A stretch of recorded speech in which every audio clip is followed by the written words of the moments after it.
یہ سرگودا میں محفل ہو رہی تھی، سرگودا میں محفل میلاد، وہاں ایک بچہ منقبت پڑھ رہا تھا مولا حسین بادشاہ سرکار کی، اور اس میں ایک شعر تھا کہ قرآن میں حسین ہے، نماز میں حسین ہے۔ تو مولوی صاحب سنیوں کا شہنشاہ، اتنی لمبی داڑھی، مفتی اعظم غلام رسول قاسمی، وہ ممبر پہ بیٹھے ہوئے تھے خطاب کرنے کے لیے۔ جب اس بچے نے یہ شعر پڑھا تو مولوی صاحب کی اندر کی یزیدیت جاگی، بنو امیہ کے جو ٹکڑے تھے ان کو حلال کرنے کے لیے بولا، اور کہتا ہے چپ کر کے کیا پڑھ رہا ہے، نہ قرآن میں حسین ہے نہ نماز میں حسین ہے۔ وہ بیچارہ پڑھنے والا گھبرا گیا، وہ ڈر کے کہتا ہے ٹھیک ہے مولوی جی جو تسی کہندے ہو میں وہ پڑھ دینا۔ آگے سے شرم نہیں آئی، کہتا ہے کہ وہ تاریخ میں حسین ہے۔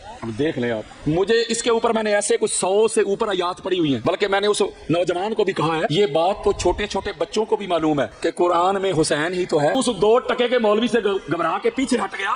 اگر ہوتا تیری جگہ گجرانوالا کا یہ بٹ، مار دینا اس مولوی دی مت تے کر دینا ناسبیت دے سارے وقت۔ میں نے کہا جہل مطلق، قل لا اسألکم علیہ اجرا الا المودۃ فی القربا، یہ قربا میں حسین ہی تو ہے۔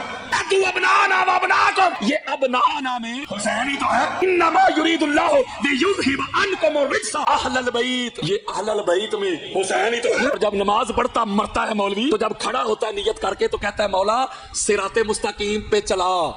مولوی یہ صراط مستقیم تیرا پیو نہیں، یہ حسین ہی تو ہے۔ بھی کہتا ہے انعام یافتہ لوگوں کی راہ، یہ انعام یافتہ بھی حسین ہی تو ہے۔